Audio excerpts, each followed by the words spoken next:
Hello, this is Adam. I'm telling a biography about my life. Um, it's gonna be long, but it's gonna be, in between, and you know, it's gonna be good. There's gonna be a lot of stuff that you guys are gonna be like, "What the hell?" But it's gonna be good.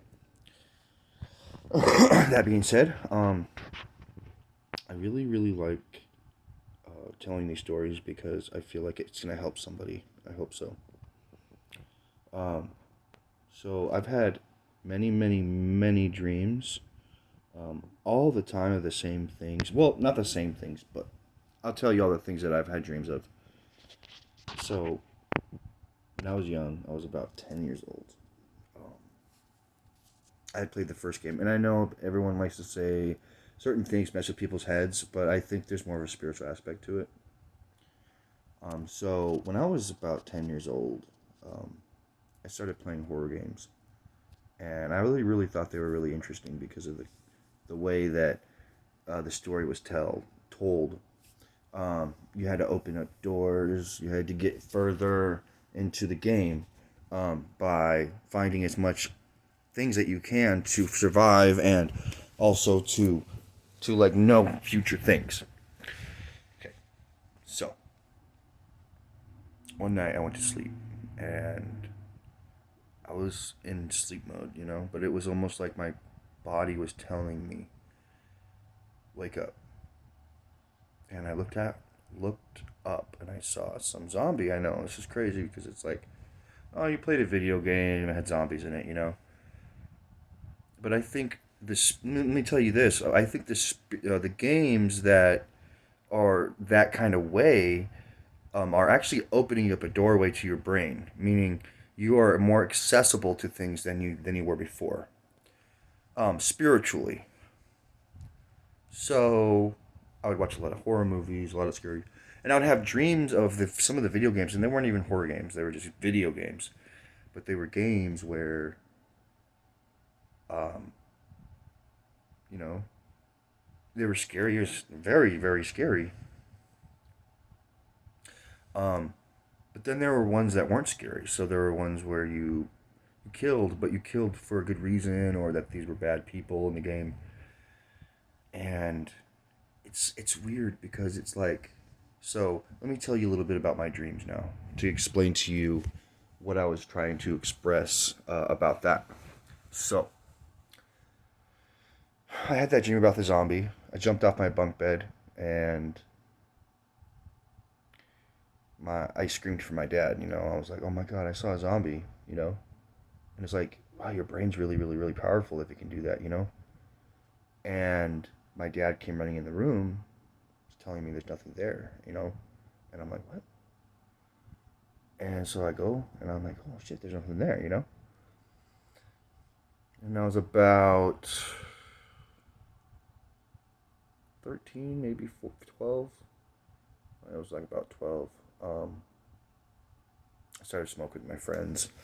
I started getting away from the house because, my life was going a different direction and I didn't want to go in that direction yet. Um, so I wanted to go hang out with my friends. But me and my stepmom and my dad moved to a different place, and it was on El Camino, 35th and El Camino or something like that. And there was the house inside the house. It was really strange because I would be sleeping in the living room with my dad, and in the kitchen would I would hear high heels. I would be sleeping at night. I'd close my eyes, and all I'd hear is.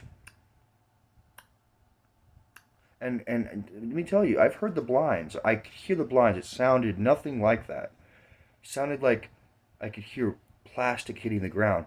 No, this was a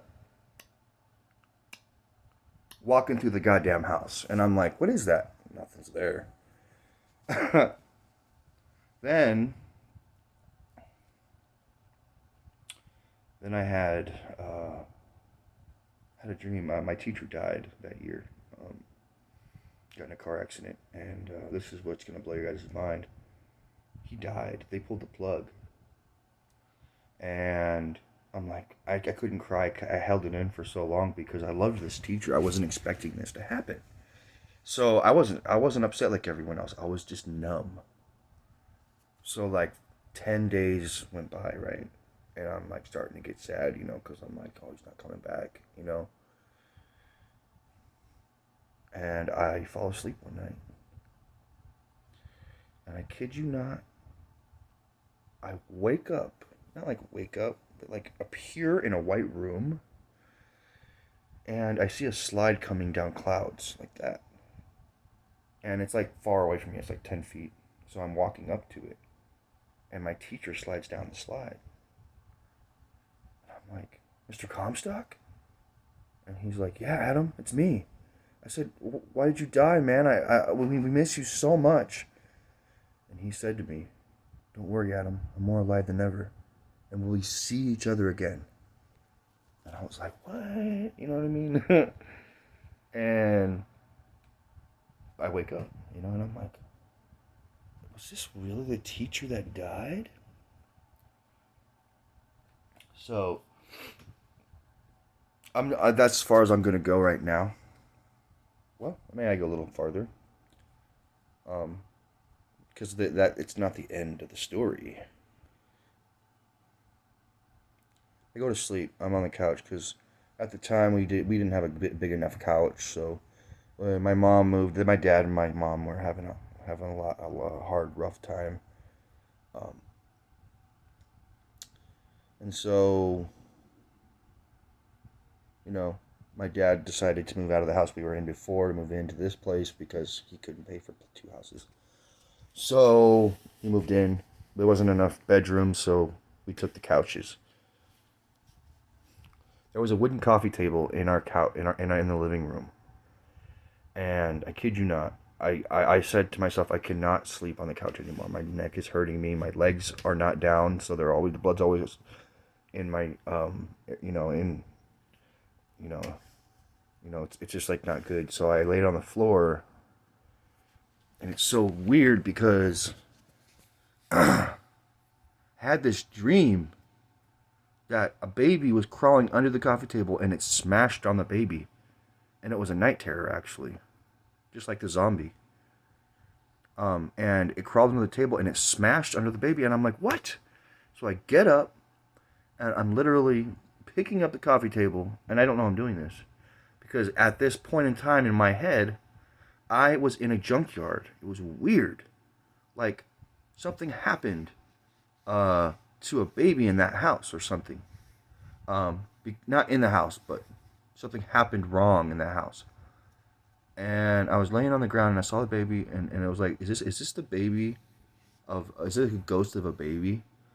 So it's almost like this baby brought me into the world of paranormal because I was inside in my head when I was picking up the coffee table. I was inside a junkyard and I was climbing up a pile of junk just to see the back of a car trunk with a baby's hand sticking out of it like this. And I'm like, oh my God. So I'm picking up, trying to open up the trunk and it won't open, right?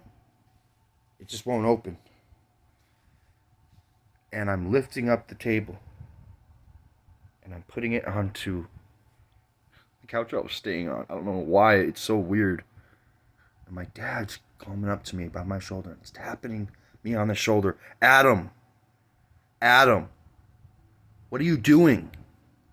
And I'm like, huh? What the hell?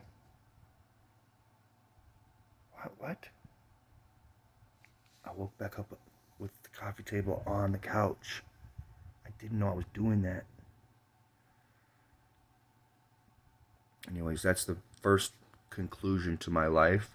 There's going to be more episodes of my life. I hope this helped some of you. I have a lot more to tell. This is not it. There's a lot more profound things coming your way. And I want you to know, back in the day, all they had was paper. Now we got YouTube. So I want you guys to know that I'm still here for you. I'm going to be here for you. You guys are going to hear a lot of this stuff. Maybe I'm an advocate. Maybe I need to be doing this. Maybe this is a part of my life that needs to be unfolded and to be explained to a lot of people.